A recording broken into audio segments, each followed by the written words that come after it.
The NASCAR Cup and Xfinity Series head to the desert this weekend. We push our chips into the middle of the table with our best bets for Phoenix. All this and more. It's a new episode of The Backroad coming right at you.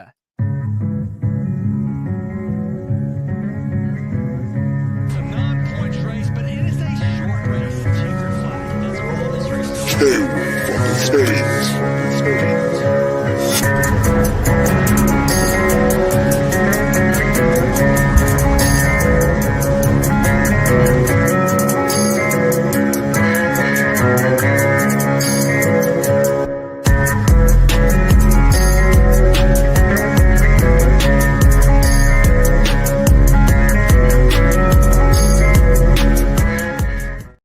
What's going on, everyone? Happy Thursday night to you. My name's Elliot Hicks. With me is Seth Woolcock, and you are locked into the Backroad. It's In Between Media's NASCAR betting show.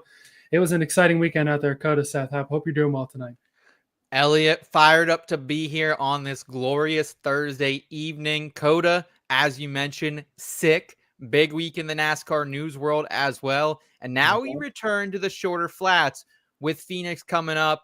Doesn't get much better than this. Hanging out with you, hanging out with our entire NASCAR gambling community of degenerates. Shout out to the IBT family riding with us in the live chat as always, man. They were active. They are ready to go here. Marcus was in here a couple hours before we went live, throwing out his celebration for Christopher Bell winning at COTA. Very cool, Marcus. Also got to see that in person. So that's so cool. I mean, that's the dream. See your favorite driver win in person. I mean, it doesn't get any better than that. Congrats on that, Marcus. Yeah, congrats, buddy. Coach saying must have been great. I'm jumping on the 3-peat for Bell this week. We'll certainly touch on that later on, Coach. Thanks for hanging out, brother. We also got Brian in the chat saying, "Sup, peeps? What's going on, Brian? Good to see you, buddy." And Nick back in the chat as well. What's up, Nick? Appreciate you, man. Elliot, I don't know about you, man, but it's been a great season so far on the channel. A quick reminder for everyone, if you can please do us a quick favor and like this video if you enjoy this type of content. Also subscribe if you are new. We got a lot of great content here on the YouTube side of things and over on inbetweenmedia.com. We're live nearly every Thursday night out of the year, and we have new episodes each and every single week, man. Yeah, no doubt about it. We also got football content. We got the golf content, got entertainment betting content, a little bit of everything here over at IBT. Tonight's show, we're going to, of course, break down COTA, break down the news for the week. Then we're going to look ahead to Phoenix. It's the first normal track, so to speak, of the season. We started off 2 super speedways on a road course, and that'll make things hopefully a little easier to predict, but also a little chalky, trying to protect our cards here as we'll do that in the parking garage. Props to round out the show, giving you the best bets for the Cup and Xfinity Series. And if you want even more of us, if you want even more of those bets that we throw out, and if you want to be a part of that IBT Racing family, you can join us over on the Discord, $3.99 a month or $36 for the year. That's less than $1 per race. It's a very small unit allocation for most of you out there, I feel like. That gives you exclusive weekly access to our betting model. We rank every driver in the field based on some of the stats for the tracks we're at and the similar tracks. You get to be in that Discord chat with all of us, myself, Seth, and Rod, as well as Ryan from My Fantasy Race, who is also a big part of the brains behind the operation of the model, and the rest of our racing family. Shout out to our new members from this week. Thanks for hopping in. That also gives you entry into our giveaways. We gave away that Ross Chastain autograph helmet. Yep. We've got some Michael McDowell stuff and some other things down the road. All season long, we're going to be throwing out some intermittent giveaways in there too. Yeah, people must have loved COTA, man, because we had a lot of new members over there in the IBT Racing Family Discord this past week. That was super fun to chat with some new faces. The model last week too, Elliot, like what a way to welcome them to the IBT Racing family. We were on, dude. Like we were on the top 3 finishers. We had them in the top 4 of our model. So at the end, no matter who you were betting, you were smiling, you were having a good damn time, unless you bet Ross Chastain like I did. So no, it was great, man. It was great to see everyone hanging out with us as well. I know we have a lot of those guys in the chat tonight as well. So we appreciate y'all. And yeah, I actually have a Joey Logano signed polo I just got sent to me recently by someone that we're going to give away too. So a little Penske love out there for those Shell Oil fans. Yeah, a little 3-time champion love too. That's heck of an item. No disrespect to Chastain or McDowell, but easy, the real deal, man. Yeah, hey, they're not champs. Logano 3-time champ, man. Anyway, so yeah, join the IBT Racing family if you're looking for that. Like we've been saying, the model's been pretty good, and it did us pretty well at COTA too. Let's take a look back in the rear view.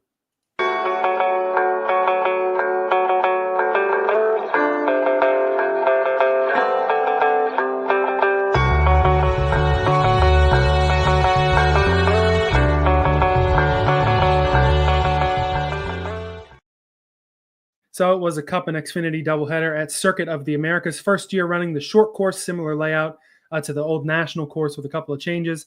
On the Xfinity side, pretty much went as we expected in terms of the winner. Connor Zilisch was able to take home the victory. Does what we all expected there, although it certainly was adventurous for the young driver. And in the Cup Series, what a great clean battle for the win at the end. Clean, especially the emphasis here. It ends with Christopher Bell going back-to-back. And an important note that's good for Marcus and the other Christopher Bell fans out there, or the Christopher Bell bettors, the first repeat winner in a season has made the championship 4 in 5 of the last 6 years. Yeah, man, I saw some 5-1s, plus 550 still floating out there for Chris Bell to win the championship. I had a boost earlier this week out on BetRivers. I was saying, do I boost this up and take it? But potentially will consider that down the future. If you can find at some point 6-1 on Chris Bell, whether you got to use a boost or somehow get up there, I absolutely think you should. And Elliot, as you mentioned, dude, I've always thought COTA was a really good, fun racetrack. I know it could get stretched out at times, particularly in that 2024 season. But this reconfiguration made it even better. That last stage, absolutely hold your breath type of stuff. Great racing all day from the drop the green flag. Our model, as we mentioned, dead on. We hit Bell at opening of 12-1. That felt like kind of some sneaky value. So that was awesome to get down on as well. And, bad weekend to bet Ross. That was kind of the one guy we were on. He falls out of the top 10 at the end. Of course, Fox can't show that because, they can't show anything. I get it was a great, I don't want to get on my high horse this early, Elliot, but I feel like I got it because, not only did we see, this great battle between C-Bell and Rowdy, and as soon as they get as close as they were all day, all we get to see is, a podium or bleachers. They missed the shot. They never showed what happened to AJ Allmendinger. I have no idea how he fell out of the top 10. He had a great run all day. Chase Elliott was on life support for most of this race and comes back, battles his way back in. And as I mentioned, Ross got gobbled up by your guy Bowman, who also had a hell of a day. Yeah, that's as much of a detriment as it is on the broadcast. It shows how exciting the race weekend was. There was so much things going on. Like you said, Chase Elliott storming back through the field, Allmendinger falling back, Chastain kind of hitting the brakes when Chase got to him and losing a bunch of spots. We saw Bowman and Gilliland also make runs from the mid-30s to both earn top 10s as well. Another added benefit to our Discord as well is you get our betting cards in there every week. I had a pretty small card for COTA. Of course, wasn't on the show last week. Couldn't get the insight in time with what you and Rod gave out last week. But I did hit a couple of top 10s with Bowman, which, again, was a more wild ride than I expected. And Noah Gragson, 9-1. I thought that was some pretty good value. He qualified pretty well. Kind of ran mid-pack and then ends up – he was running as high as 4th or 5th and then ended up finishing 8th, I believe. So good run there. And you had some other bets hit as well outside of the Bell Outright. Yeah, I really thought about a Todd Gilliland kind of longer shot, but I never found the odds that I wanted on a top 10 to look at. So that was not on my card. However, what was on my card, Christopher Bell outright 12-1. That was an awesome catch. Xfinity top 10, Austin Hill. Welcome to business over at Bet365 with that market -130. Put 4 units down on that. So that was a great hit. And then our double fisting parlay of the week, Elliot, came through for us again. Cup Series winning car number over 17.5. We parlayed that with the IndyCar top 3 at St. Petersburg on our guy Joseph Newgarden, who almost damn near won that race, -106. So that was awesome. Plus 187 hit over there at BetRivers. So appreciated that. And I just got to say, last thing on the broadcast, kind of connecting it back to IndyCar there. The IndyCar race was fun, man. IndyCar was action-packed. I thought that was really good. And, Fox's coverage was great. So it's if you don't care about NASCAR, just give the rest of the races to Amazon or something. I'm ready. Let's go. Yeah, I almost wish Fox could have been yeeted out of there. But in any case, thankfully, the racing was good enough. And being able to have the in-car cameras on Max also helps to kind of keep up with what you want to keep with. I'm far from me to promote more subscriptions for people to get, but that has been a really enjoyable experience also. Yeah. I've seen a lot of positive reactions all across the internet. A lot of people getting different monitors now to set up to win to watch the race. So that's really cool. And to kind of close the door here, I did want to talk about Zilisch real quick, because while he did win this race, it was not the cleanest of races for Connor Zilisch by any means. He got sent to the rear for pitting while pit road was closed. The light came on just very, very shortly before he goes down there. Shout out to our guy Carson Quapple as well, who has just an incredible hell of a run, was keeping up with Zilisch, was outpacing him for a while, ends up getting that flat and having a pit, doesn't get the finish he deserves. And it was hard, Elliot, to like watch that race because I wanted to bet. Like, you know me, I'm never afraid to lay down a 2-1 bet on someone to win outright. But plus 175, that was steep. That was steep, man. So I didn't get on that. So that was kind of me waiting from the sidelines. I was bummed about that. But we're halfway there on the generational over 1.5. Let's go. We're 3 races. And a third of the way on me doubling down when they bumped it to 2.5 too. So I'm excited about that. So what I've learned so far is you'll bet the Austin Hill 3-1 at a super speedway, but not a Zilisch 2-1 to win a road course. If Ross and Byron weren't in that race, it was just a little bit tough. You know what I mean? But I totally understand it. And Nick in the chat saying Quapple looked great at COTA. Were you expecting that, Elliot? Because I mean, this is a kid who very little road course experience, very little super speedway experience, and he's gone out and had great runs at both these types of tracks we've been to. This kid's a real fucking deal, man. And I feel like we saw this coming, just being like, you know, big JRM guys, but holy shit, man, they got a couple dingers over on that team. Yeah, I mean, we knew he was talented at shorter and smaller intermediate tracks. We saw him damn near win the thing at Dover, and I think his second Xfinity start, but I was not expecting the road course talent. He said he had run a Trans Am race or two, but he's certainly been good. He's a guy that this week too at Phoenix, I don't have him on my card yet. I don't have any bets to look at. The way the Xfinity card is with some cup guys and some ringers in there is a little different, but I am curious to see if I can get Quapple on my card this weekend too. It's a little juicy.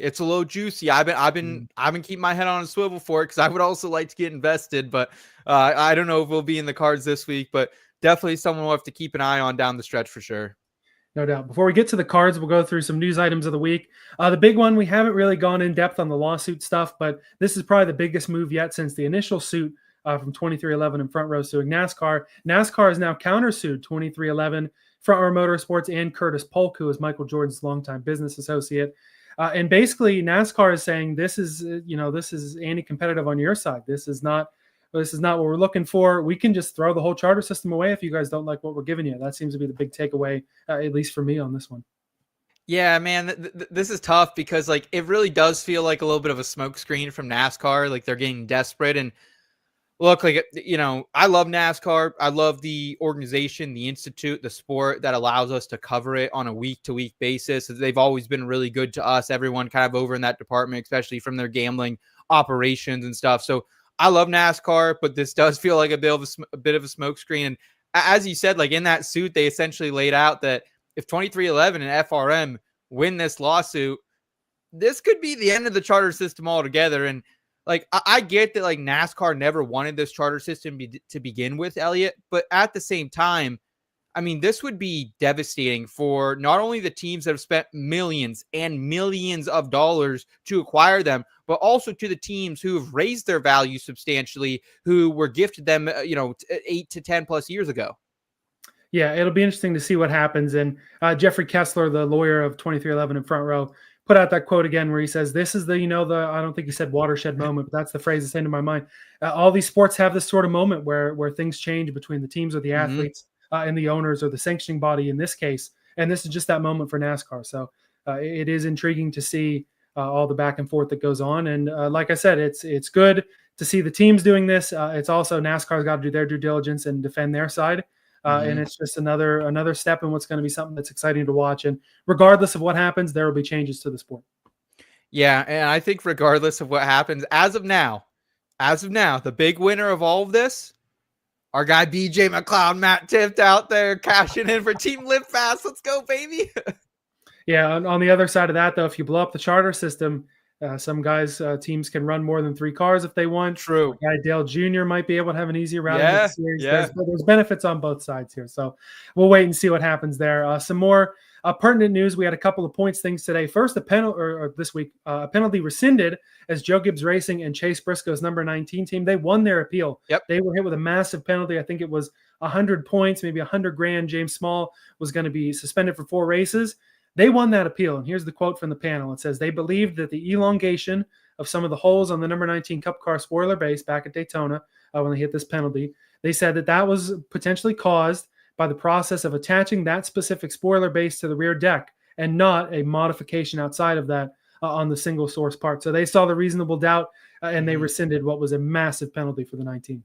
Yeah, shout out to the National Motorsports Appeals Panel, man. Like they're doing their job, and like I can see this being an issue, like with getting a bad part from a single source supplier, right? Like this is kind of one of the downfalls about it, and hopefully there probably are already like established procedures of if you get a faulty part that has multiple different screw holes, whatever it may be, that you give that part to NASCAR. They figure out what the issue is. They get you another, etc. I'm sure there are those. And if not, hopefully this can maybe just set a precedent. Like, hey, if you get X, Y, Z problem with your single source manufactured part, this is what you do about it.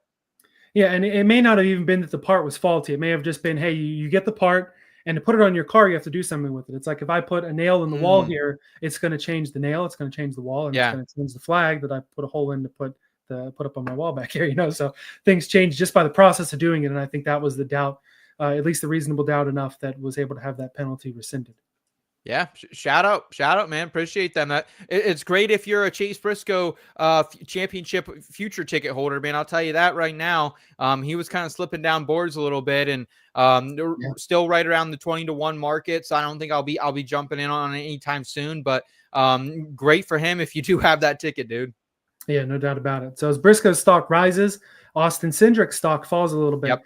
He's able to avoid a suspension, but was hit with a 50-point penalty as well as a fine for his COTA incident, where he did right rear hook Ty Dillon. And on speedways, we've seen it.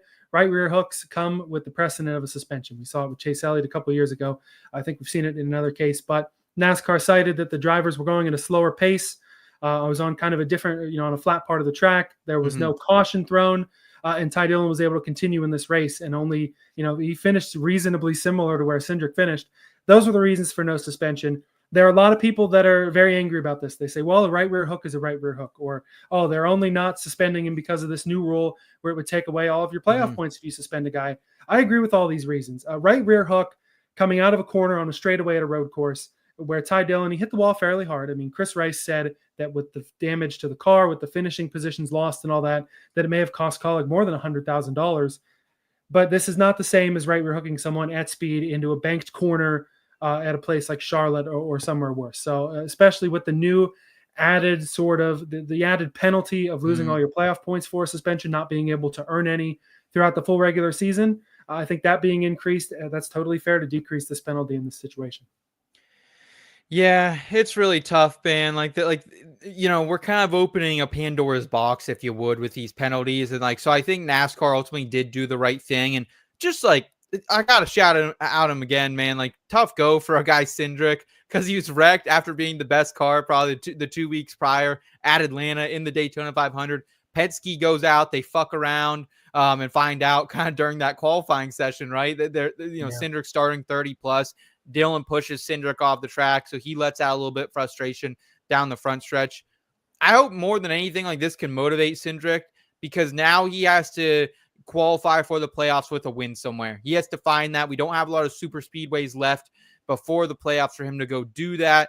Maybe as a shot at a place like Gateway or one of these other shorter flat tracks. But tough scene for any Cindric championship future holders as well right now. Yeah, honestly, for me, Cindric was one of those guys that was going to have to win anyway. I feel like there's maybe a handful of guys that can point their way in. I thought he could have, man. I thought he could. I think I said it last week. You weren't on the show. Obviously, you didn't watch back too, but I went on about a 3-minute love ballad for our guy, Austin Cindric. I think we're seeing the ascension of him. So hopefully this doesn't derail him. Hopefully he can, get right back up on the horse. But I totally understand that, there aren't a lot of people who can probably point their way in. But at the same time, Elliot, we've been to 3, I don't want to say wild card tracks, but at least 2 wild card tracks in COTA who we thought maybe SVG had a shot at winning. So realistically, to get out with Bell and Byron as the only 2 winners, the guys who can point their way in, like a Bubba, like a Chris Buescher, Ross Chastain, Kyle Busch, the guys usually on that cut line, it's looking pretty good right now. Yeah, that is a good point. If we do have a real chalky season, you could see 6 or more guys point their way in, but I'm expecting it to be like most other years. You're going to have 11, 12, 13 winners and only a handful of spots there on points. Sure. I see no reason Cindric can't go get it done. Again, he still gets to earn the playoff points. He's got a Penske car. They're going to win in a lot of places. Yeah. 50 points is a harsh penalty. That could be a race and a half, 2 races worth of points, depending on where your average finish is. So I think the penalty fits the crime. I understand the thought of opening a Pandora's box, but every situation is different. And I appreciate you have some guidelines set, but every situation is different. So treat every situation differently. Yeah, very, very true. I think your critique is dead on. I think you're a little bit harsher than I am, but I think I have a little bit of bias that might be a little bit of love for a guy Cindy, and maybe a little bit of distaste for someone like Ty Dillon. But hey, I've got Ty Dillon distaste too. This 10 is a Noah Gragson shirt. It's not a Ty Dillon shirt, but oh yeah, you got it on, man. Elliot's a Ty Dillon mark. Put it on the Twitter bio right now. Ty Dillon mark right here. Yeah, I gave him his respect at Daytona. I doubt he's going to hear it anytime soon. He definitely won't at Phoenix. He's not on either of our cards. But let's go ahead and crack open our look at Phoenix in the horizon forecast. Hey, Michael, it was only 20% chance of rain. I think we got all 20.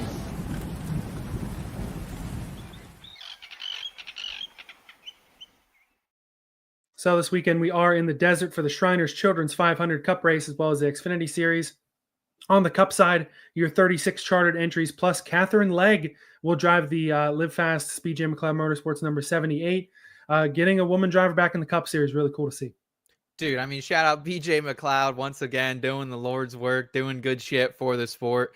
We need more women drivers in stock car racing. We've said that for a while, especially here at the top level. So Catherine Legg, fun fact, Elliot, she'll actually be the only second female to ever compete at the Cup Series in a race at Phoenix. So Danica did this 11 times. Her best finish was P16 back in 2015. So let's go, Catherine Legg. Let's go here. I like this.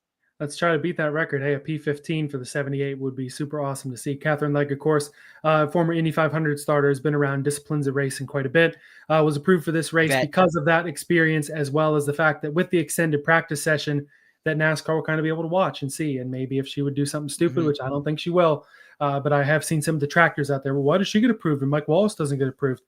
Mike Wallace hasn't been didn't try to qualify for the Indy 500 last year. So anyway, we get that extended practice this weekend because the option tire is back. The allotment this weekend, they will have a practice where they'll have one hard or normal and one soft option set of tires, qualifying the race on the normal hard set. And in the race, they will have, of course, the qualifying scuffs as well as 6 sets of hard regular tires and 2 sets of the soft option tires. We saw this at Richmond last year, as well as in the North Wilkesboro All-Star race. All-Star race didn't really have a lot of passing. Richmond was exciting, though, and we saw some guys like Daniel Suarez kind of take advantage, flip the strategy, lead a lot of laps, get a good finish here. It's definitely something that could affect us this weekend here at Phoenix.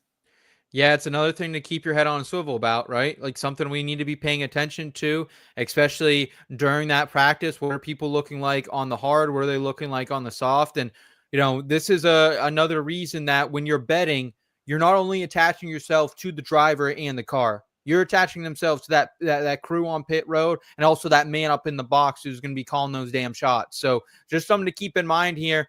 I want to be investing in teams that I know, and believe that they understand the difference between the hard and soft, when to use which. And hey, sometimes you pull out a Daniel Suarez out of your ass where you go out and play your cards right. And sometimes you don't, and sometimes you don't go down pit road the right time and you end up backtracking through the field. We've seen that a time or two as well with these options.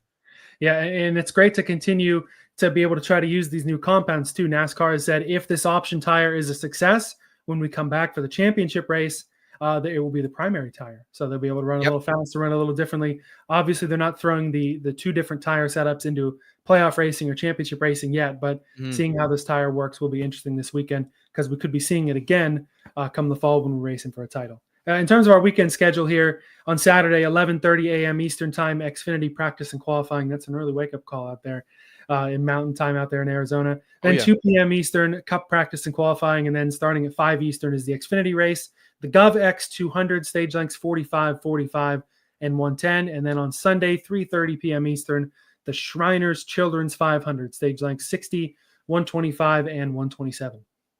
Dude, I don't know about you. I don't know how you feel about it, Elliot, but I'm like a doer on the weekends. Like I'm trying to be productive. I'm trying to get shit done around the house I haven't done all week. Maybe run over the little Home Depot, a little Lowe's action, potentially go out for a couple beers with the boys on Saturday night. So like I appreciate the fact that we get a late, 3:30 start. I love these later Xfinity races too. I can just get so much more done my day. So just, shout out NASCAR for that, I guess. Maybe that's a little bias I have, but I never mind starting a race a little late. You know me, man.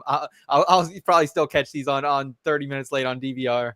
Yeah, I was going to say, you've got that DVR to help you out also. And thankfully now we have the IBT Racing Family Discord chat. Yes. I don't have to just be texting you primarily. I can throw it out with some of the folks in there and talk some live racing strategy. And then you get to it the next morning when you get a chance to watch it, All right, so Phoenix out in the desert, 1 mile short flat track, 3 to 11 degree banking. A lot of comps here, including Richmond with the option tire, which I think is going to be a really important race to look back at when looking at the bets for Phoenix. Yeah, you got to look at Richmond, especially that one with the option tire later in the season. You're looking at the Richmond early in the season. You're looking at Gateway. You're looking at New Hampshire. And you're also looking at Iowa that we ran for the first time last year. These shorter flat comps, like, we always like to pull comps, right?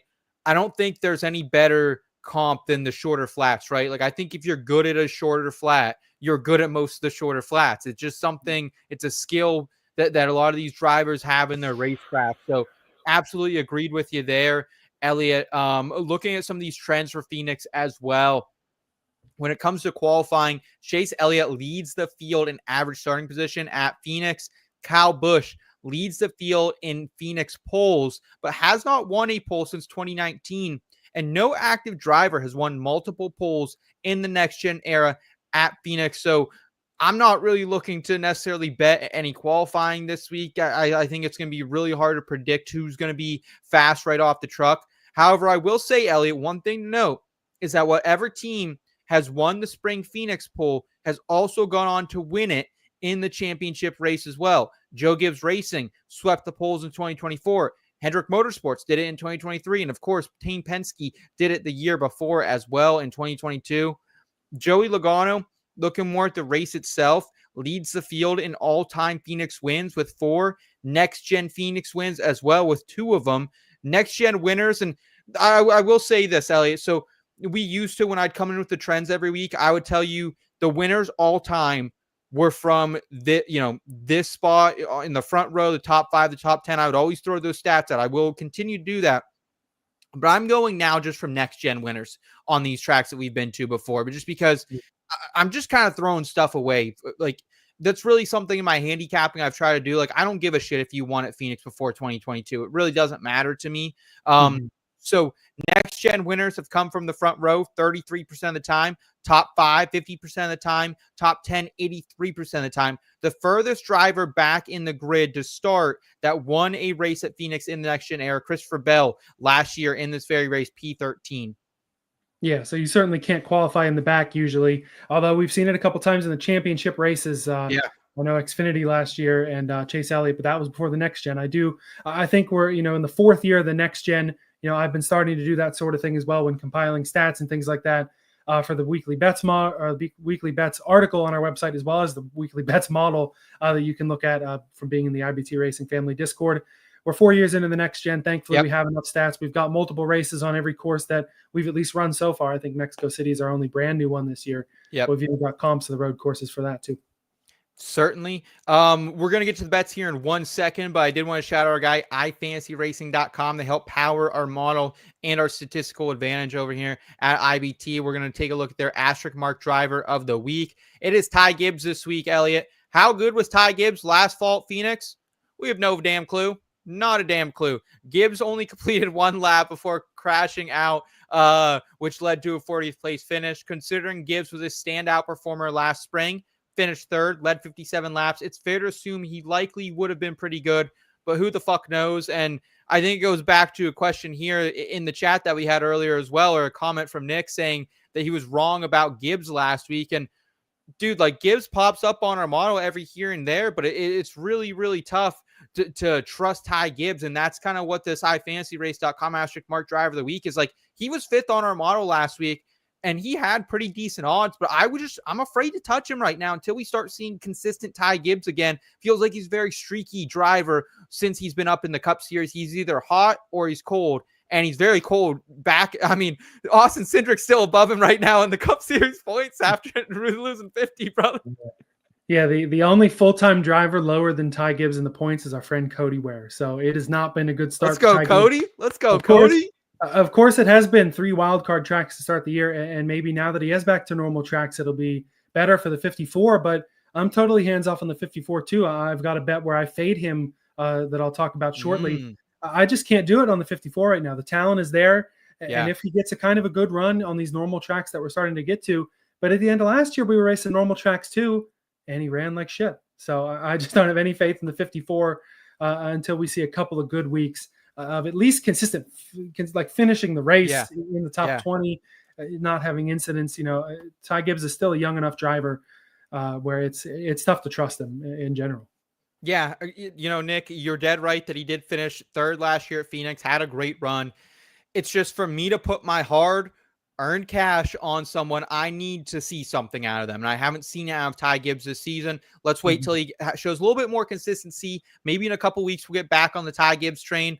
Look, man, we'll be riding that. We rode him last year. We had a huge gainer that we most hit in that Busch Light Clash a year ago out there in Los Angeles. So we are Ty Gibbs fan here. We are not Rod Villagomez, our third co-host, who, the Ty Gibbs fan club attacking him on Twitter. And I'll tell you what, man, we started getting into the short game, the YouTube short game this past couple weeks, Elliot. Our wonderful producer, Nicolette, behind the scenes has been cutting those together. We put one out about, me talking a little greasy shit to Kyle Larson last week. And, man, those Kyle Larson fans, they were digging deep at me. I was called a hack. I was called a nerd, a stat boy. Yeah. So lots of things. I'm okay with playing the heel occasionally. So come at me, Kyle Larson fan. Let's go, baby.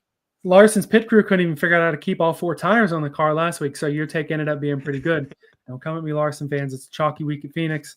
We'll see what happens. But in terms of Ty Gibbs, and honestly for me, Kyle Larson this week, I don't think we have any bets on him.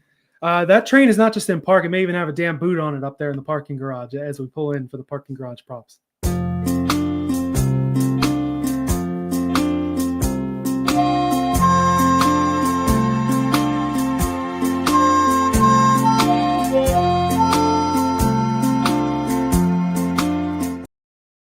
Looking at the books this week, it is nice that we have some extended markets, especially with the Xfinity top 10s on Bet365. Y'all are absolute legends. That's a great market to bet. I don't have any bets on it this week, but certainly comes in handy.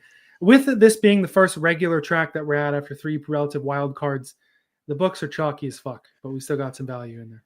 Yeah, it's tough, man. I'll talk about it a little bit later, but I definitely woke up on, Monday morning after we put our model together and said, I'm feeling pretty good about this week. I think I'm going to bet a bunch of Christopher Bell. I'm going to bet a bunch of Ryan Blaney.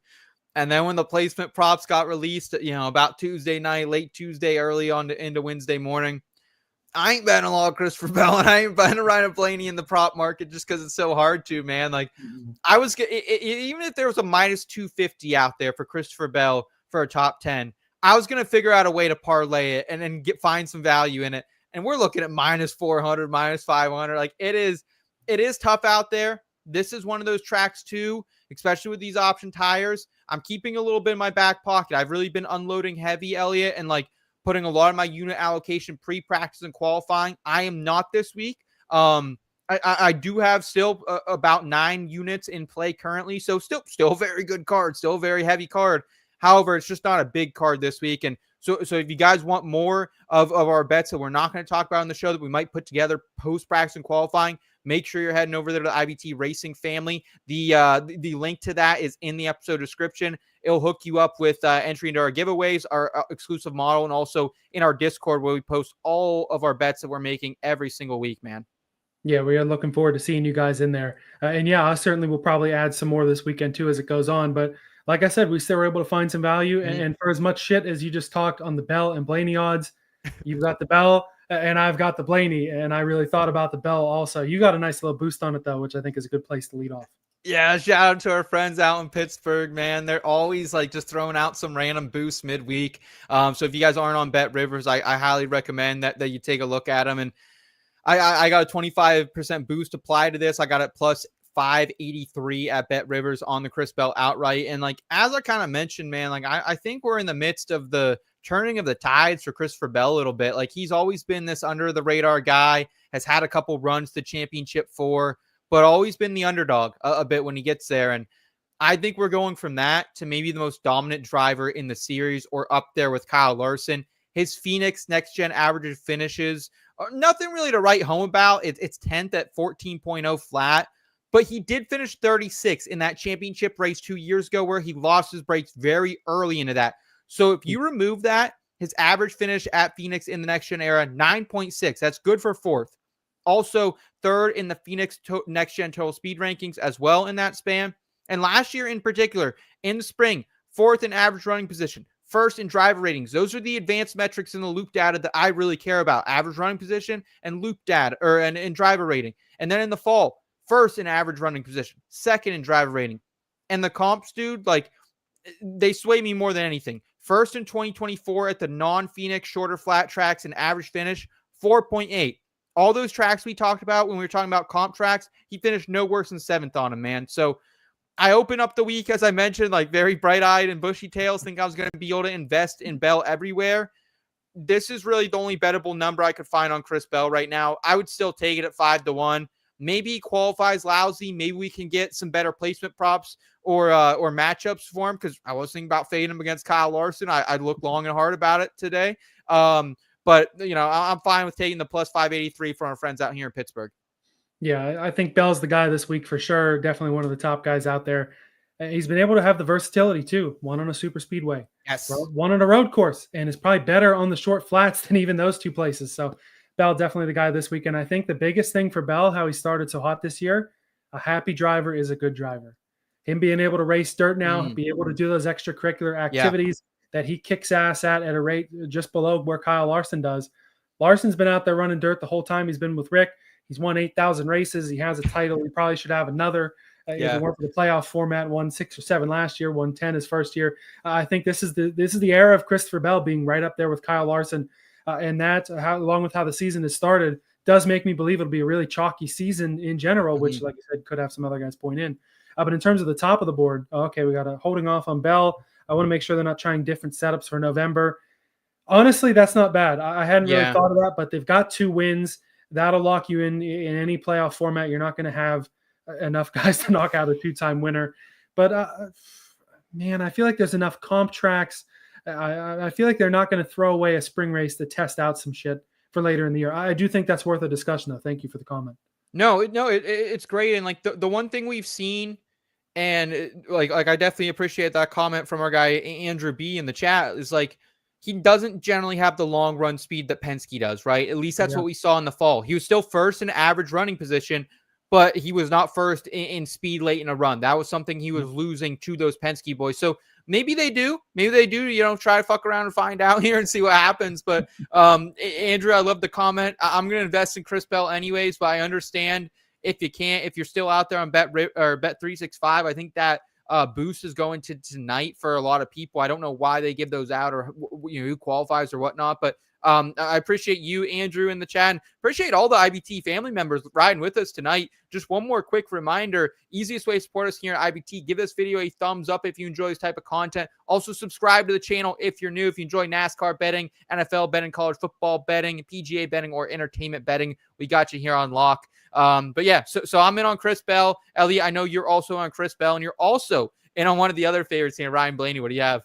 Yeah, Blaney and Penske as a whole. I feel like that's the way to go if it's not going to be Bell. 6-1 outright over on DraftKings.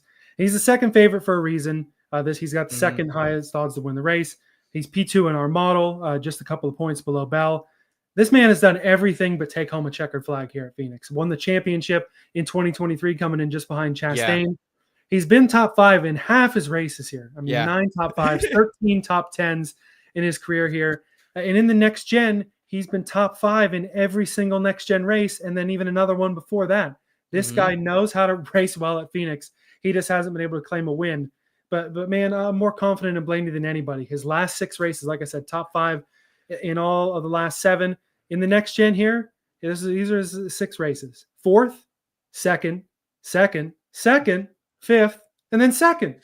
This guy's done everything but win here. We know he raced his ass off last year to try to get to the 22.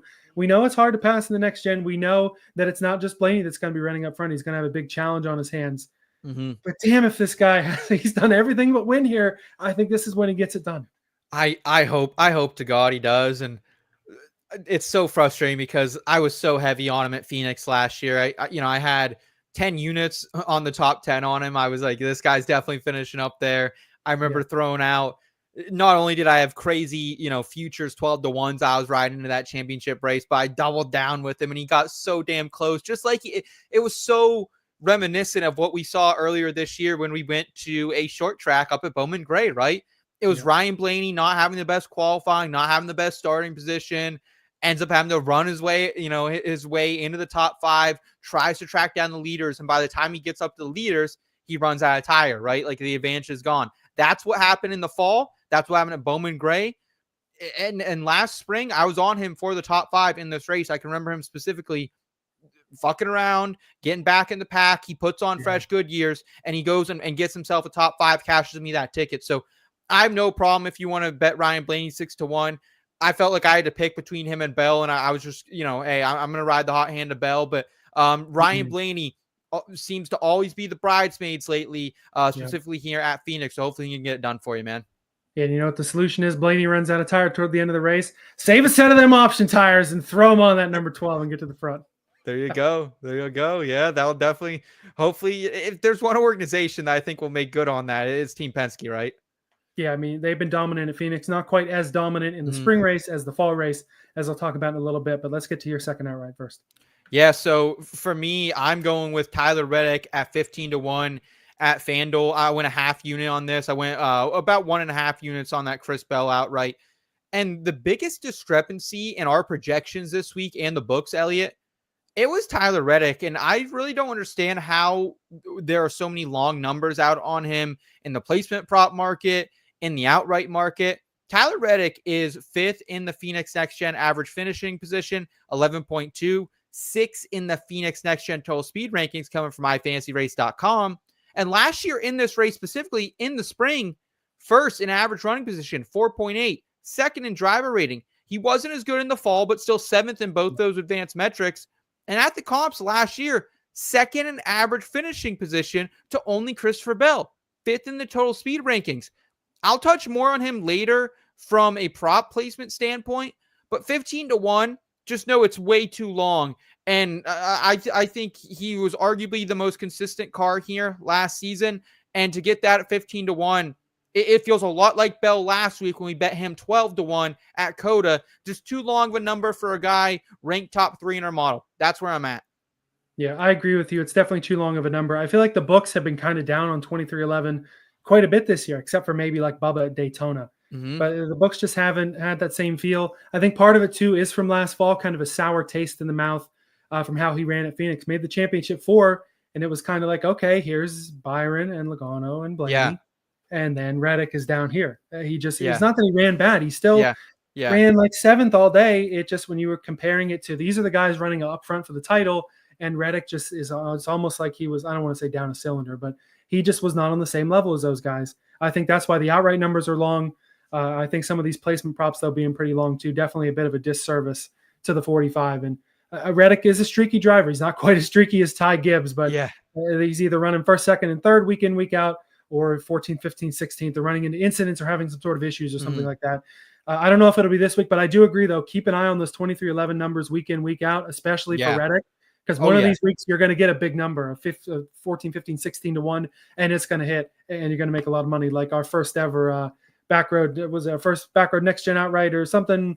We hit him at COTA when he won a couple of years ago. 10-1. Yeah, that was a milestone moment for us, I remember. Yeah, big pre-qualifying flop on that one. And Andrew in the chat saying, so far I've only bet Briscoe, Chastain, and Reddick. Hard for me to bet anyone under 5-1 early. No, totally get that. Marcus thrown out. Toyotas did dominate this race in the spring. Yeah, between Tyler Reddick, Chris Bell, Martin Truex Jr., there was a lot of Toyota love last year. And so I totally understand that. And Nick saying he's down on Blaney, Busher, Gibbs, and Chastain. So taking a couple longer shots there from our guy, Nick. I appreciate that, Nick. Elliot, you have one more outright for us as well. And you're going back to that stable that we love over there with the captain and Roger Penske's team.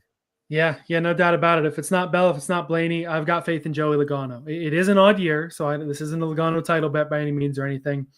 But I like his outright at 12-1. I also I have the win place stake of 4 places that Bet365 offers on their NASCAR outrights. How it works is you basically double your stake. In this case, it was a little sprinkle bet I put on Logano. I put $1. And so what happens is then I had to bet $2, double my stake, but then I get some insurance. He can win and I get my full value for that bet. But then if he finishes second, third, or fourth, then I get that percentage of what I would have got as a winning too if he finished second, third, or fourth. I did this with Gio Ruggiero in the truck race at Daytona. He finished third, so I got a third of my unit stake back with that sprinkle and used it to lose some more money on the Daytona 500. But it is a really nice feature. It's kind of, you can always just bet a top 3 or a top 5. But I like having this sort of insurance that it's like, okay, if he wins, you're going to make a little more money from the win. But then you can also have some insurance there on the win place. Like I said, if it's not going to be Blaney this week, Logano is a good choice. He's been a little feast or famine. In the fall race where he's won the titles has been a little better than the spring, but I'm super optimistic. For his career, 4 wins here, obviously 2 of those to win championships in the next-gen era. Top 10s in more than half his career races here, 9 top 5s. In 4 of his last 9 races here, he's led 100 laps, so that shows he's been a dominant car. And he's led 60-plus in 6 of the last 11. I know that's going back behind the next-gen era a little bit, but still recent enough that I feel like it shows Logano does know how to wheel it around Phoenix. Even when it's not for a title, he'll still run well. Yeah, the tough thing about Logano for me is like he was just so bad in that spring Phoenix race, right?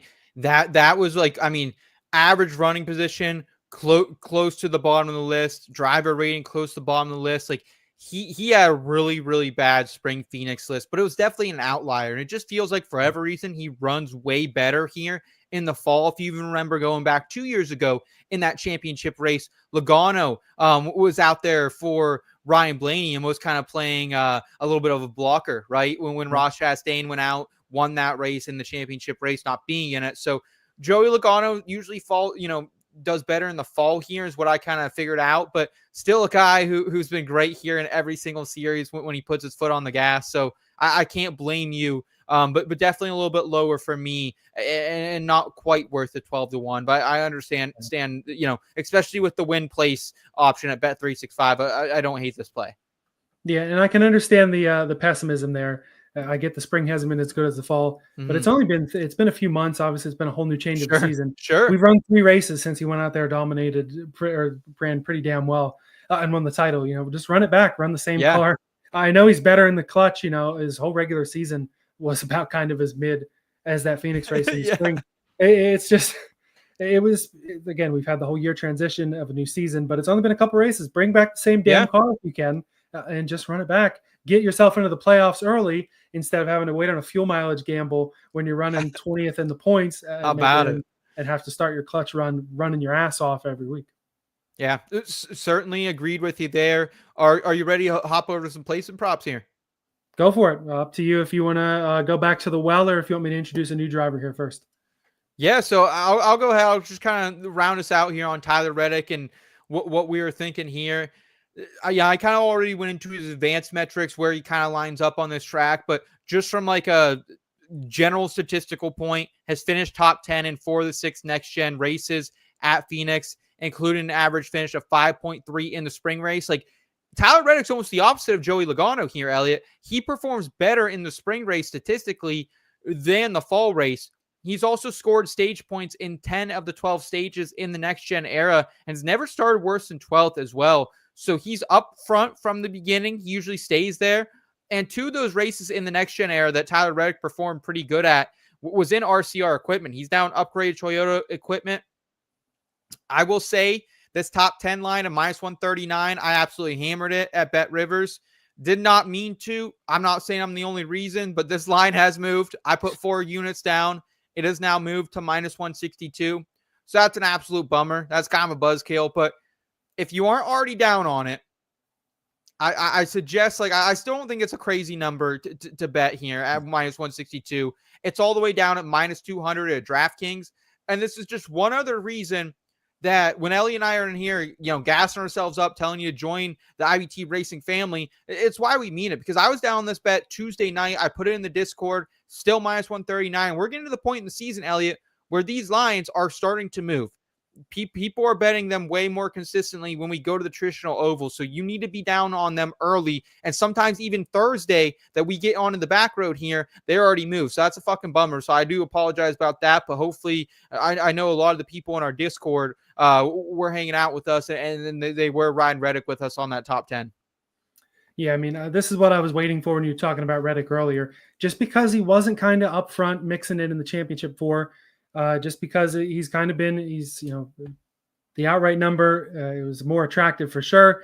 Even at that, what'd you say, minus 160, that's still a glass of juice I'm willing to drink. I think that this 45 car definitely has the capability to run top 10 for sure, if not even a top 5. I don't know what that number's at, but I do like the 45 to run well. Like Marcus said, Toyota's dominated here in the spring. I've got optimism in Reddick, and like I said, these numbers for 23-11, get them while they're hot. Get them while they're hot, baby. Let's go. We got Bob in the chat saying he likes a little Rowdy Bush, 28-1. That's a pretty good number. I don't know.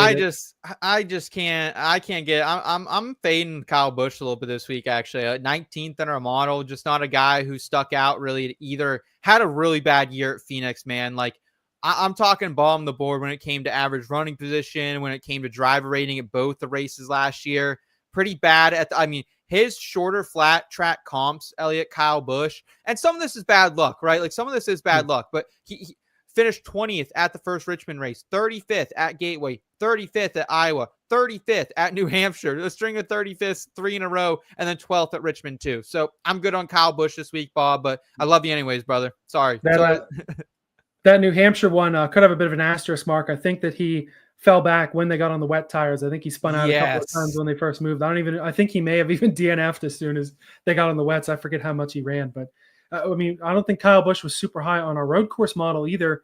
Goes out there. He was seventh. So he was in the mix. He was in the mix. That's on me for not No, I definitely, dude, did I expect Kyle Busch to go out there and like really dominate the majority of the early and middle part of that race? No way. So yeah, we can't be wrong. You say early and middle, he was only a couple laps away from winning that thing. I mean, he led 40 plus, and if he doesn't have Denny Hamlin and Austin Dillon kind of plow into each other, he may have enough to go out there and break that winless drought. Yeah, absolutely, man. All right. We got one more placement prop that you and I are both on. We're a little squad ride here. What do you got for us, man? Yep. So what I saw was a Carson Hocevar top 10. I got it at 3-1 over at Bet365, and I was kind of happy with that. Then I saw this number is as high as plus 460 over at FanDuel. That's where you were able to hop on and throw a bit of a unit stake on. I know that I've said, and we agree on, that the first 3 races were kind of, I don't want to say gimmicky. They were non-traditional. Let's say that. But that does not mean that it's easy to run up front. And we've seen Carson Hocevar the last 2 races run up front in equipment that we didn't really think could run up front with a kid who hasn't won races, doing what he needs to do. I mean, he ran top 10 for a large portion of both the Atlanta and the races at COTA. I think this kid is legit. If you haven't gotten on the train already, you got to get on the state. You got to get on this one. The Ty Gibbs one can stay in park. Go over and catch a ride on the Hocevar Express, because I think this kid's stock is only going to go up. And even at Phoenix in limited cup experience, top 20 in every race here. He finished 19th when he was subbing in the 42 car for Legacy a couple of years ago. And last year, Spire, P15, P18. Spire taking another step this year. I think getting McDowell in the building has really helped. They've continued to make an investment. They're a fun team to watch, regardless of what you think of Hocevar and his antics, or what I just call hard racing old school in the 77. He's also got two truck series top 10s here I neglected to mention. This kid's legit. I think a top 10 here, very reasonable, especially at a plus 460. I like your number a little better. I mean, to me, like, this is more about the number than it is about Carson Hocevar himself, right? Like, this is a total misprice on FanDuel. So if you guys have FanDuel, if you're listening live here on the back road on Thursday night, like, go out. It's still out there. I just checked. It's still live plus 460. And like, why this is a misprice? Because everyone else around him is like right around 2-1. Like Noah Gragson, for example, Elliot. I like Gragson a lot this week. He's plus 290. And his outright price is like the same as Carson Hocevar. So this is just a misprice. The other books, like I've seen Hocevar around 2-1 for a top 10, plus 170 in some spots. So plus 460, someone hit the wrong button. Someone hit a 4, and I legitimately think they're trying to put a 2 or a 1 potentially around this.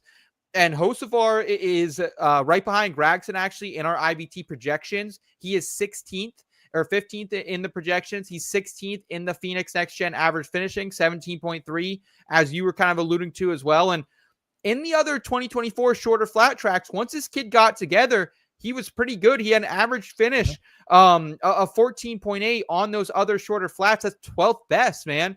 And now he's getting confidence. He has top 10s at Gateway. He had top 10s at Richmond too on the option tire. So it's a guy who can run these option tires. So at plus 460, you have to take a bite at this, man. Like I wasn't thinking I was going to find something for Hocevar that I wanted to bet on him. Like I liked him this week, but like you have to get paid to me to go bet someone outside of our top 10 in our projections to finish top 10 at plus 460. You're getting fucking paid on a platter, baby. Giddy up. Yeah, no doubt about it. And I think Hocevar in this stretch of the year is going to kind of be like how we were with Todd Gilliland in the middle portion of the year last year. A guy who you're definitely not ready to bet the outright. You know, I don't think we're going to see the 77 routinely contending at the front, but he's a guy who's going to flirt around that top 10 every week. I'm not putting it out of the question that we see 12 or 13 top 10s this year for Hocevar. I feel like it's definitely possible.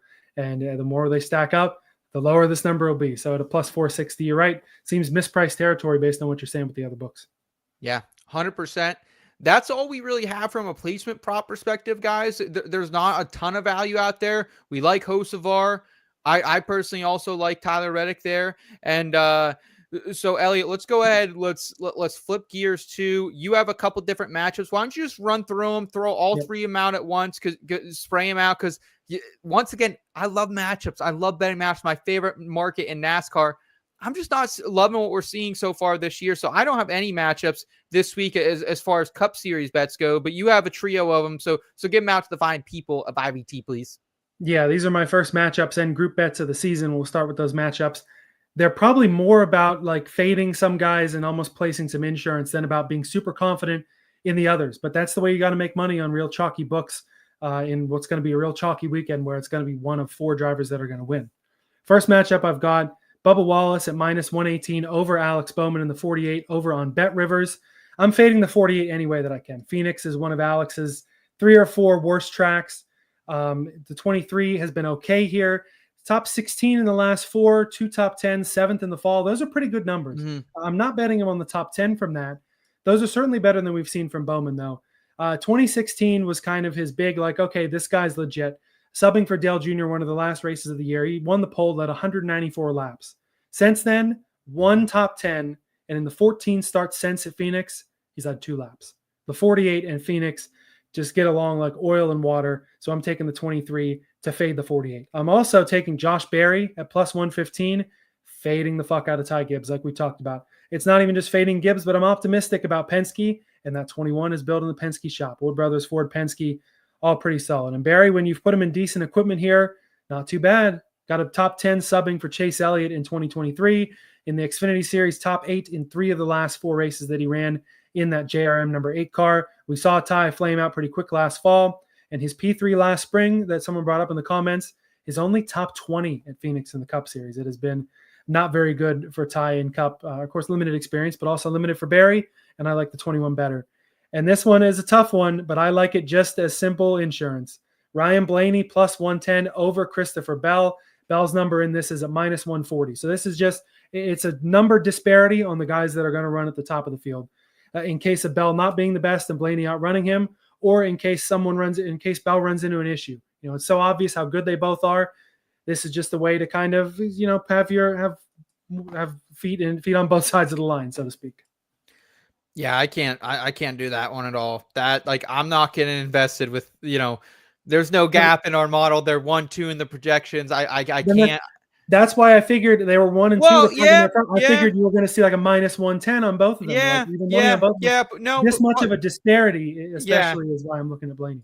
Yeah, plus 110 ain't a bad number. If I was going to bet one of these you threw out, to me, I actually like the Bubba Wallace over Bowman. Bowman's stats horrendous, absolutely like dog shit here. Yeah, and his 2024 shorter flat tracks, Elliot, I mean, they're almost as bad as Kyle Busch. Like, they are bad. I mean, I don't know what it is about these tracks for your guy Alex Bowman, man. But 17th at Richmond, 28th at Gateway. Did have an 8th place at Iowa. That was great. New Hampshire, 36, got caught in some trouble there. Maybe an asterisk mark result. And 28th at Richmond, too. In that New Hampshire race, had an engine blow on him before the rain came, which is you never see that in this day and age. So that was certainly suspicious. But yeah, this is, like I said, Bubba's got okay stats here. This is all about fading the 48. Yeah, totally understand that. A question here from the chat from a guy, Andrew B, asking how many cars usually finish on the lead lap. So this is a place that you traditionally are going to get some cars lapped down, right, Elliot? Like looking back at 2 of last year's races, we had 21 cars finish on the lead lap in the spring. And then if you flip that forward to that championship race, you got to think of it. Some people are kind of, I don't want to call it like early vacation mode is what Ryan's My Fantasy Race uses. Yes. Because it's a championship race, you've got some guys that are looking for something to prove, find a job for next year, something like that. You've got the championship 4, but there's 10, 15, 20 guys in the field who are just out there to run one more race. So it is in that early vacation mode as I'm pulling up what the over-under on the line. 19. Okay. I figured you would have had it. I don't know what the line is. If you could tell me what the line is. Yeah, it was 19 cars finish on the lead lap in the fall there. So it feels like traditionally you're usually seeing somewhere right between this 18 to 22 cars finishing. If you go back to the championship race in the fall of 2023, it's even less, man. It's again 19 cars. So what's the line on this, Elliot? Do you have a line? 21.5 on Caesars. The over is at -130. The under +100 even money. Ooh! I might that might be a little, a little. I'm gonna have to run through the rest of these next gen finishes, but I mean, I think looking at these last 2, the under might have a little bit of an advantage. We had 20. What was the line one more time? 21.5. Yes. Okay, 21 exactly in the fall. So or the spring of 20. Yeah. Okay. Yeah. So that might be a little value. That might be a little value there. Honestly, I don't hate that call out there at all. So yeah, good on you, man. Elliot, you also have a couple groups. Go ahead and throw those out for the fine people as well, please. Yeah, these are much more about having confidence in the drivers, but also, you got to fade other guys in the group if you're going to pick a guy to win. Bet365 Group E, Noah Gragson is at +270, and that is against Daniel Suarez, who's at +240. Cole Custer +260. Ryan Preece along there with Gragson at +270. Gregson's run he ran 12th at both Phoenix races last year in that number 10 car. In last week's run too, we're not traditionally looking at Gragson on road courses. Yeah. People forget that if the car is there, we know the driver is going to show up too. He's going to get everything out of the car that he can, if not some more. A talented driver in the Xfinity series that, he had to run half seasons in college cars and things like that. Ran for your favorite team, Beard Motorsports, a little bit. He's with a team that can put some faith in him now in front row that's not about to shut down like Stuart Haas was. Again, running 12th in Stuart Haas's last race, I think he was the top finishing SHR car, at least my assumption last year, because they did not run well late in the year with anyone outside of Briscoe. Maybe Briscoe was ahead. Point is, Gragson over these drivers. Custer, I don't know what the hell's going on with Haas factory team yet. It's still too early to tell. Yeah. Same with Priest, still kind of too early to tell. Suarez got okay stats here. I like the 4. And I'm sticking with front row as well. In Caesars Group F, Todd Gilliland at +280. And he is the bottom driver against Justin Haley, Michael McDowell, and Eric Jones, who are all at +240. This feels pretty crazy to have this much of a disparity. Todd finished 17th and 20th here last year, and he led laps in both races. Those are not bad finishes compared to these guys. I feel like none of those other drivers are solid, like top 20 bets. McDowell maybe, Jones and Haley, I feel like it could be a struggle. That odd split really makes me like the 34 more than these other 3. Yeah, I know I like betting on shit boxes sometimes, but all those guys are like 25th and worse in our model for the Gilliland group. So I'm good on that one. Count me out. But I do like Gragson this week, man. I think Gragson is a sneaky guy to run somewhere right between 10th and 15th. So I don't hate that. Like if I could get, I will say Cole Custer, sneaky good at here. He didn't show up high in our model because he didn't race either of these races the last couple of years, but I think he's finished 16th in both of his races at Phoenix. So Cole Custer scares me a little bit, but if I could take someone like Noah Gragson matched up against Ryan Preece just in a head-to-head, oh my God, I would probably put 3 units on that. If I could get him matched up against someone like Suarez as well, I would also consider that. So I don't hate it. I just wish. Give me a Gragson head-to-head. I need a Gragson head-to-head. Come on. That would help. Custer and Xfinity too, first in 23, and I think I don't know if he was runner-up or just right behind Allgaier, so I guess he would have been third since Herbst won that race, but really good runs in that title race in Xfinity for Custer. I get it. I just haven't, again, with 3 wild cards and Custer running into incidents, not a very good road course guy. It wasn't even on the radar at COTA last week. I didn't even realize he was in the race. I was looking at some DGen Cole Custer lines, honestly, on like Wednesday night before I went to bed. So maybe that's just what I'm prioritizing. But Cole Custer actually not bad at COTA, so don't hate him. Well, he finished like crap. You know me though. I like Cole. I like me some Mr. Custer. I got a Cole Custer shirt in there. I got a 301 outright from the win the chip too. So hey, that was gonna look real good at the end of Daytona. But yeah, well, he blew that for you, which is why he's 301. Anyway, I'm excited to see this. We got your weekender parlay to crack open our Xfinity odds. Let's go, baby. Okay, so we are 3-0 so far this season when betting the winning car number to win the race.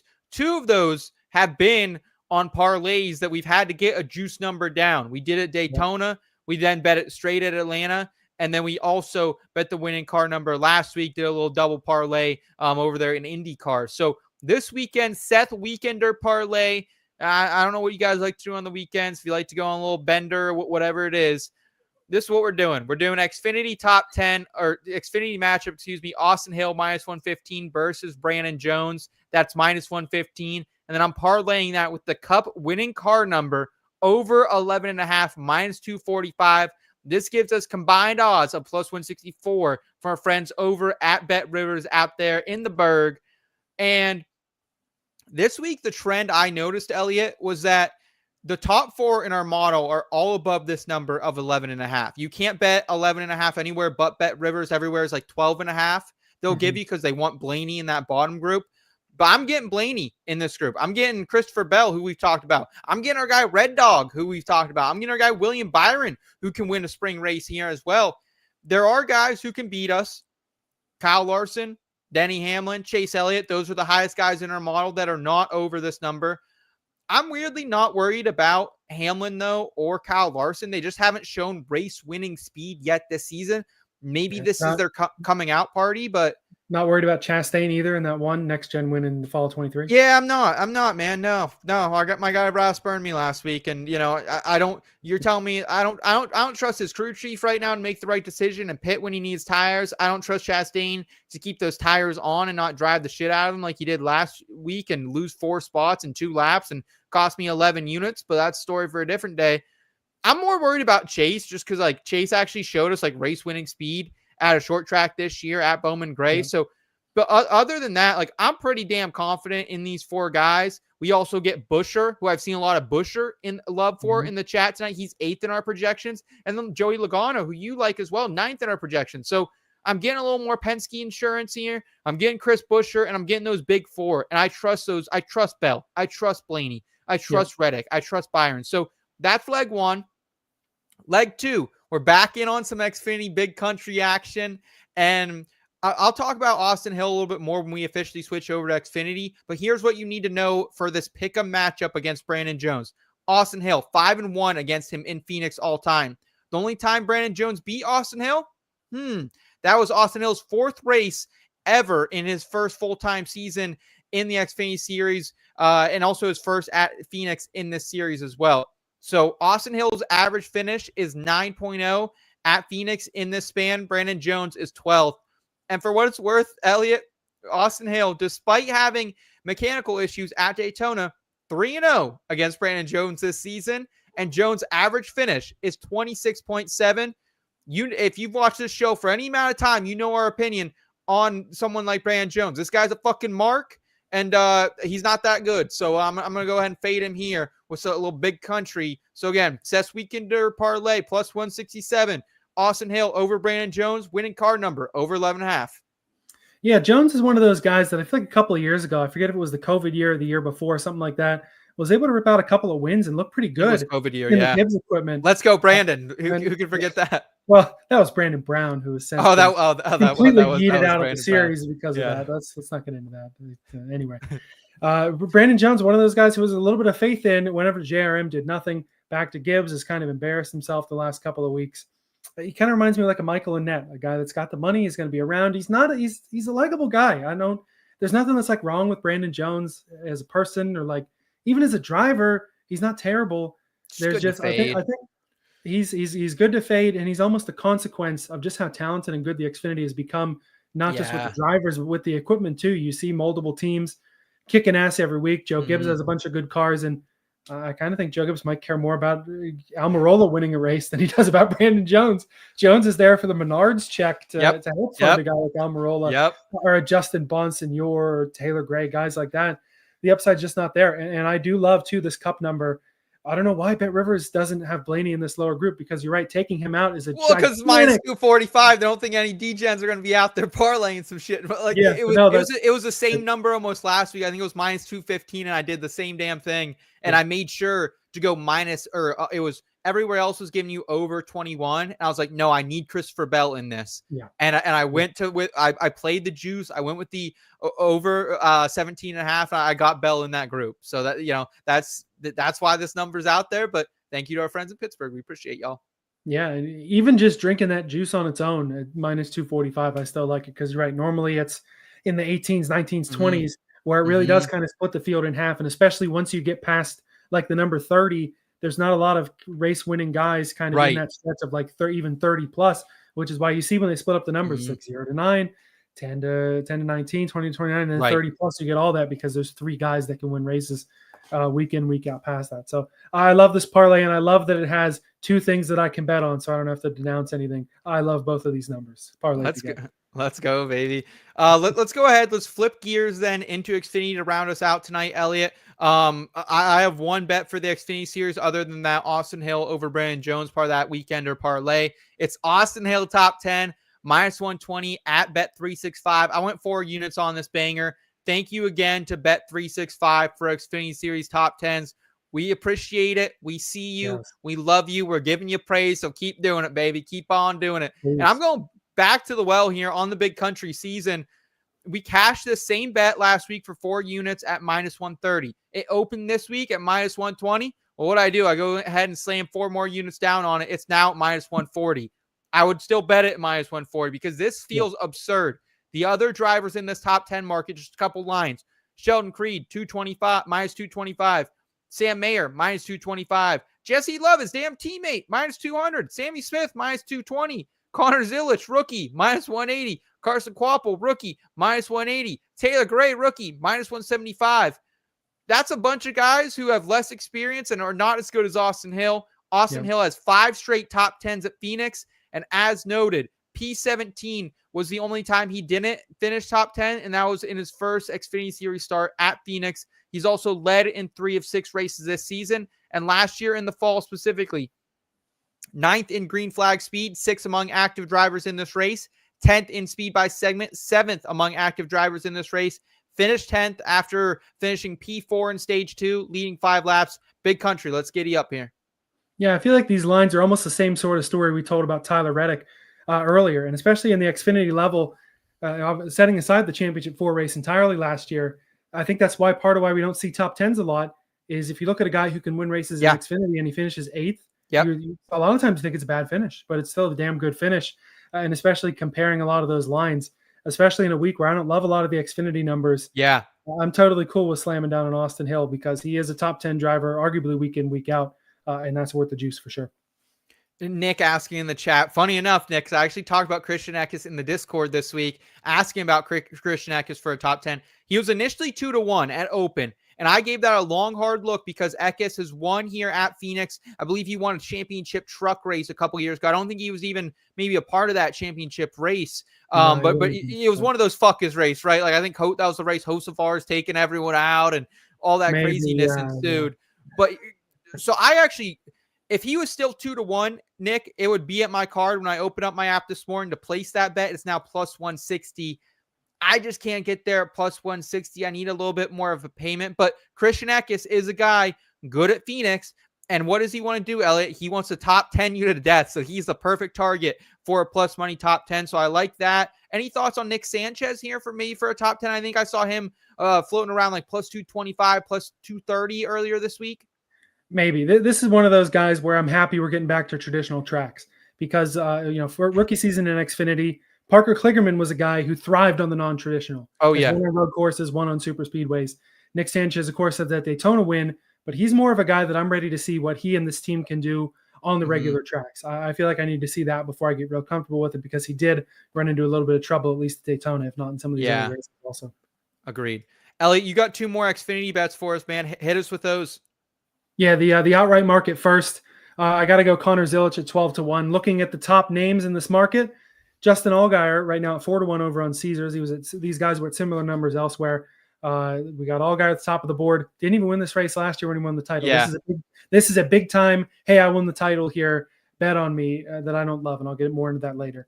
Then you got Bowman and Almirola. Almirola I don't love, and Bowman I sure as hell don't love, at least to win the race. That leaves some room for a guy like Zilisch. He's 6th or 7th on the board here. Last fall, if you remember, of course, the championship 4 were running up front for the most part. Riley Herbst was up there, and so was Connor Zilisch in his 4th Xfinity start. Finished P4. He was mixing it up with those drivers to the point where I kind of thought, I think it was Allgaier was toward the front, and then Zilisch was between. Was it Custer that was running and chasing him down? I didn't know if Zilisch was going to get a little messy in there and maybe kind of protect his future teammate there. Point is, because of the favorites not being super inspiring, I feel like because a lot of people think of him as just a road course guy, they forget about the top 5 runs at Kansas and at Phoenix here. And because of the bad finishes getting in wrecks on super speedways, got the confidence, got the first full-time season win. He's in the playoffs. Monkey's off his back. And I think we could very well see the over that generational hit come Saturday night. I love that number a lot for Zilisch. Yeah, I don't hate that at all, man. I think that's very true. And like, just to speak to the outright market in Xfinity, there's only been one race this year in Xfinity that I've laid down really anything in the outright market. That was Atlanta, just because I was like, hey, I'm going to drink the juice in Austin Hill. And this is a really good proving ground for Phoenix. Whether you're going to bet the outright or bet this race at all, you should be watching this race, because this is going to tell us a lot about how these cars are going to run at Richmond in a couple weeks. And it's our first real oval. So I need to see, like, what does Almirola have in this car? I'm not sure. And so I think taking a little bit of a flyer with Zilisch for a guy who you mentioned was running really well at that track last year in his first appearance, not a bad look. And a lot of love here in his teammate, one from our guy, Bob Bodner, who we've known Bob for a long time, had a couple beers with him. And I know he's a Carson Quapple fan on Wisconsin, baby. Giddy up out there. So don't hate that. Nick saying Quapple finished 5th here last year. Okay, right, yeah. Yeah, this was when Quapple kind of came out of his shell a little bit, run some of those part-timers for Junior Motorsports. So I don't know what – do you guys know what Carson Quapple – let us know in the chat what Carson Quapple's at here for an outright. And I've got it up on Caesars again. We got Quapple also at 12-1 along with Sammy Smith. So at 12-1, I don't love it. Give me a 15-1. I mean, you got Austin Hill at 16-1. Right, 17-1. I like it a lot better. And I'm very intrigued in terms of Quapple. I think he's definitely going to be a guy that's going to get maybe a couple of wins this year. Oh, yeah. Going to be pretty underrated because of these guys that are at the top of the board. Yeah, I mean, he was someone as soon as the top 10 market opened, I was looking for, dude. So, like, I am interested in Carson Quapple. It's just a little too juiced for me this week. But you damn know when we go to Martinsville and we go to some of these other more like true short courses. I'll be on him at Dover, that's for sure. Yeah, babe. That was the ride of our life last year in that press box out there. So, yeah, I'm with you there. Elliot, you got one more bet for us tonight. Round us out. What do you have? Yeah, this is another one that's more of a cover your ass bet than a having faith in a guy bet. They got Alex Bowman matched up against Justin Allgaier, plus 110 in that Hendrick car's number 17 over Allgaier. Of course, we know Allgaier won the title here last year, finished 2nd, ran pretty well. He's run well at Phoenix before, but this guy runs into tons of shit here. He's the king of bad luck, and that's especially happened at Phoenix. He's flip-flop, feast and famine here. His last 5, 3rd, 36th, 3rd, 29th, and then the P2 in the fall. Yeah. So the spring race, it especially doesn't go well for Allgaier. I don't think Bowman's going to come close to a win. I don't even know if I like his top 10 number. I just don't know.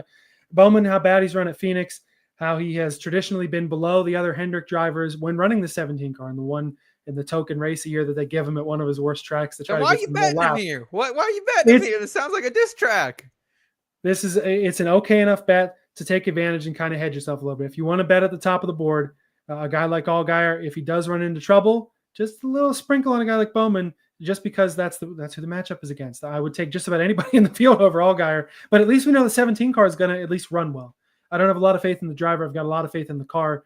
And if Allgaier runs into some shit, then I feel like the 17, certainly Alex Bowman can be good enough to at least take advantage and make good of a decent car if we see that 7 run into his traditional Phoenix trouble.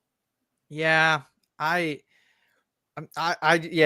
mean, look, I mean that I understand that being the only upside. It's just you got to hope Allgaier runs into some shit. Well, even this spring race, he was winning and he blew a fucking tire last year. And right, that's what I'm saying. The bad luck in the fall, he comes back, finishes second, wins the title, nearly gets pinned a lap down, has pit issues. I know it just happens to Allgaier in a way that doesn't happen to other people. I know, so but I'm okay to take advantage of bad luck here for a car that I know is going to be above average, at least on track.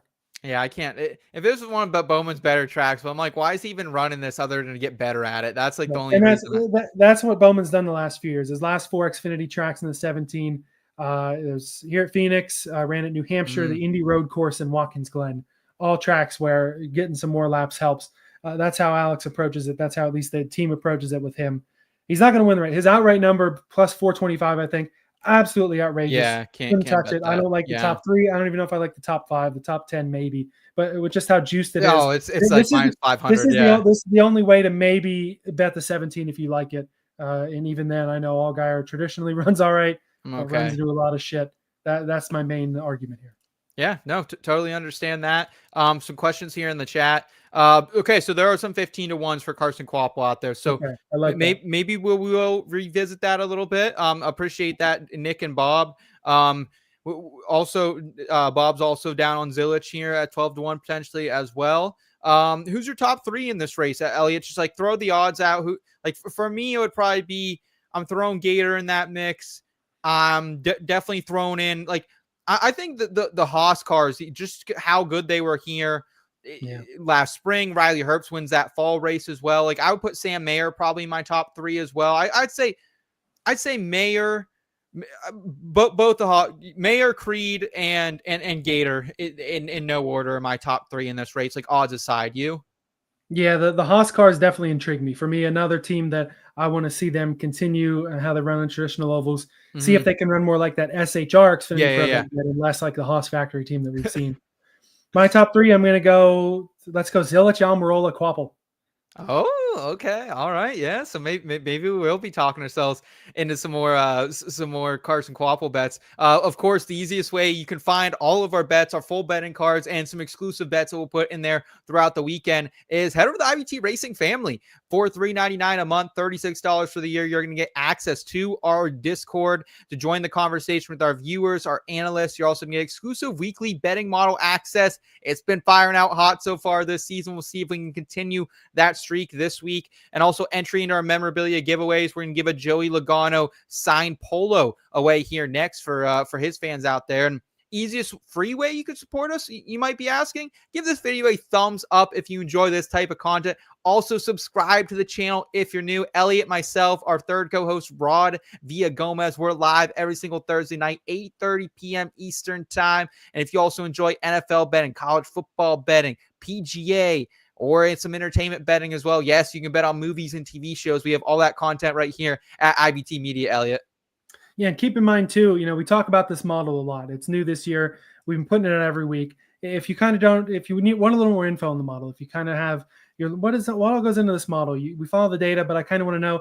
We put out a preview each week in a bets article. Usually comes out Friday morning. We go through the top 10, or last week the top 11, because SVG was 11th, and I knew people would want to know where he was at. We go through how we put together the model. These are the stats we looked at. This is what the track looks like. These are our top 10, and then I make some picks based off of that, as well as the normal, this stats or gut feeling based on the numbers or anything like that. But you can get a little preview of how the model comes together, see kind of the top drivers, and really you dip your toes in the water if you need to understand a little more about it before you take the dive in, which we certainly appreciate everyone that has. Shout out to all our members there and to our new members that we got this week as well. That'll be out tomorrow morning at some point with some of my other Phoenix notes and picks, and that can help you understand the model a little bit if you need some help and are coming in a little blind to it. Yeah, again, a link to the IBT Racing family to join on the website. It's in the episode description. Go there, inbetweenmedia.com. Check it out. Come hang out with us because, like, the fun does not stop here on Thursday nights. It goes every single night of the week, every single day we're in there.